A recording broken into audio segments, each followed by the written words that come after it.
Hello friends, welcome back to my YouTube channel San Bio. In today's lecture, we are going to discuss about what is DNA, what is the structure of DNA and the history of DNA from class 10th Science to chapter number 1, Heredity and Evolution, Maharashtra Board. So stay tuned and let's watch. Okay friends, let's start this lecture with very basic concepts. As we know, our body is made up of by the cells, trillions of cells, and if you see inside each cell, there is a controlling unit which controls all the activities of the cell, like brain. As we know, brain controls all the activity of our body. Similarly, this nucleus which are present inside the cell controls all the activity of this cell. If you see inside this nucleus, there are many bundles which are like bundles of threads which are present inside this nucleus. This bundle of threads are called as the chromosomes. If you open it up, and zoom it up, you will find on this chromosome there are many threads are coiled in a very compactly manner and form a particular structure. These threads which are coiled are called as the DNA. Means chromosomes are made up by the long thread of the DNA. Next question arises, what is DNA? DNA, it is a genetic material. It is a genetic material. That material will differentiate you from the other.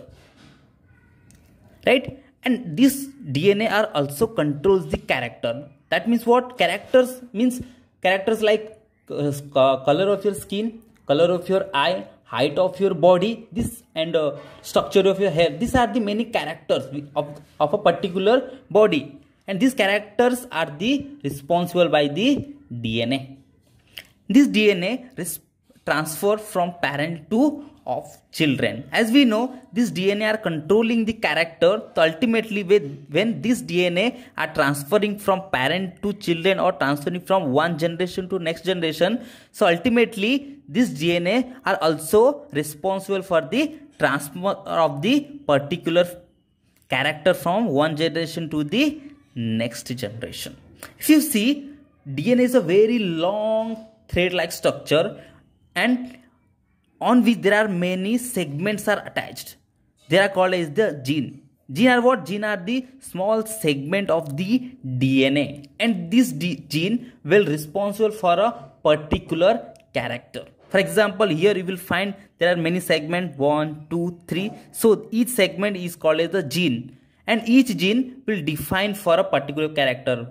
For example, this gene might be responsible for particular character like color of your skin. This gene might be responsible for the color of your eye. This gene might be responsible for the height of your body. Means these genes are the segment of DNA which responsible for each particular character. Okay friends, let's understand the structure of the DNA. DNA is basically it represented as the deoxyribonucleic acid, where DNA is represented as a deoxyribo, N represented as nucleic, A is represented as the acid. So DNA is represented as the deoxyribonucleic acid. The structure of the DNA is first time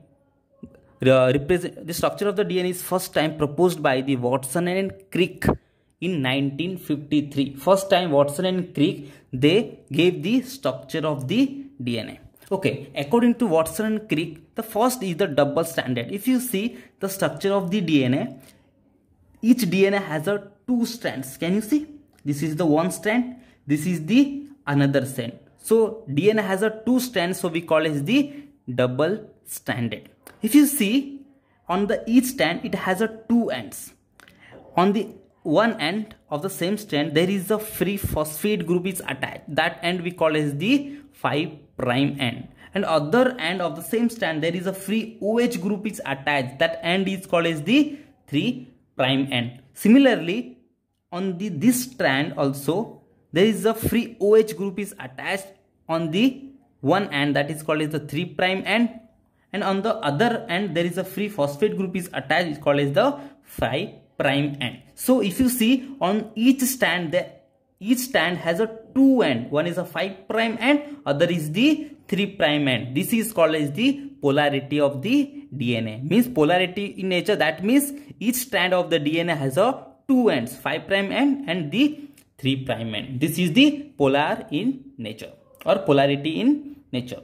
Okay, if you see both the strand, one is moving from 5' to 3' in this direction, other is moving from 5' to 3' in the opposite direction. Can you see these are the two strands of DNA? One is moving in this direction, other is moving from this to this direction, but both the strands are parallel but in opposite direction. So we call as the DNA has a antiparallel strands. DNA has a antiparallel strands, means both the strands are parallel to each other but they are in opposite direction. They are moving in opposite direction. So that is the reason we call as the DNA has a anti-parallel strands. Okay, next is the double helix. If you see, these two strands of the DNA are interconnected by the bond called is the hydrogen bonds.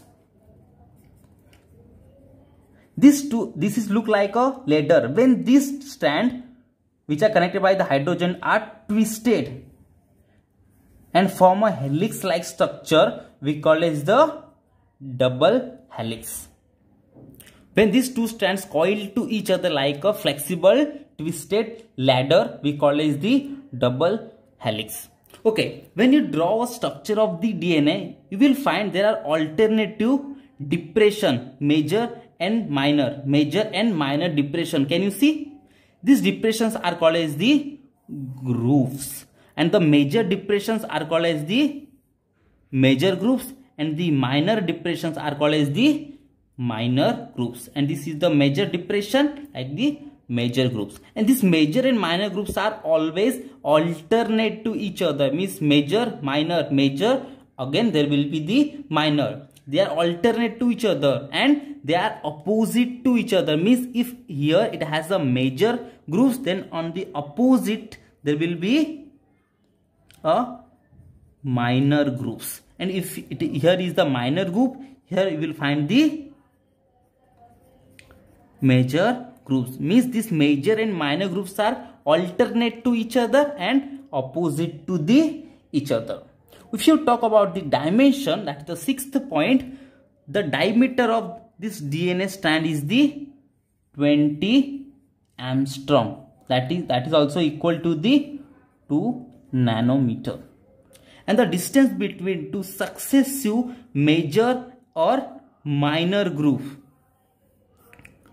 is the 34 angstrom. The distance between two successive major or minor group is called is the 34 angstrom. That is also equal to the 3.4 nanometer. And the distance between two successive major and minor groups, it has the 34 angstrom. Okay friends, let's continue. Next is the components of the DNA. DNA basically has a three important components. First is the pentose sugar, second is the phosphate group, and third is the nitrogen bases. And if you see, these are the two strands of the DNA, right? And if you see each strand of this DNA, there is a phosphate sugar as a backbone. See, on this strand also there is a phosphate as a backbone on each strand. And on each strand of the sugar molecule there is a nitrogen base which is attached. See, on each strand with the sugar molecule there is a nitrogen base is attached. Basically these nitrogen bases are categorized into two family. One is the purines, other is the pyrimidines. Under purines there are further two members. One is the adenine, that is stand by A, other is the guanine, that is G, and in pyrimidine there is the thymine, that is denominated by T, and there is a cytosine, that is denominated by the C. Okay, next is the complementary base pairing. According to the scientist Chargaff's rule, adenine of purine is always paired with the thymine of pyrimidine with the two hydrogen bonds, or thymine of pyrimidine always pair with the adenine of purines with the two hydrogen bond. And cytosine of the pyrimidine always pair with the guanine of the purines, and guanines of the purines are always pair with the cytosines of the pyrimidine with the 3 hydrogen bonds. Means here bases are very specific. Means A is always pairing with the T, or T is always pairing with the A. Means bases are complement to each other. This is called as the complementary base pairing. Okay, next is the polynucleotide. Okay, poly means what? Multiple. Nucleotide means when pentose sugar, phosphate group, nitrogen base are come together, we call as the nucleotide. Nucleotide means pentose sugar, phosphate group and nitrogen bases. If you see on the each strand of the DNA, there is a nitrogen bases, sugar molecule and phosphate group. Nitrogen bases, sugar molecule, phosphate group. Means each strand of the DNA, here also each strand of the DNA there are many nucleotides are there, and each nucleotides are bound with each other on each strand. So this is called, so here on each strand many nucleotides are arranged. Here also many nucleotides are arranged one by one. This is called as the polynucleotides. Means DNA is polynucleotide in nature. Means DNA has a many nucleotides. Okay. Thank you so much guys. If you like this video, please subscribe to my channel Science Bio, and definitely share this video with your friends.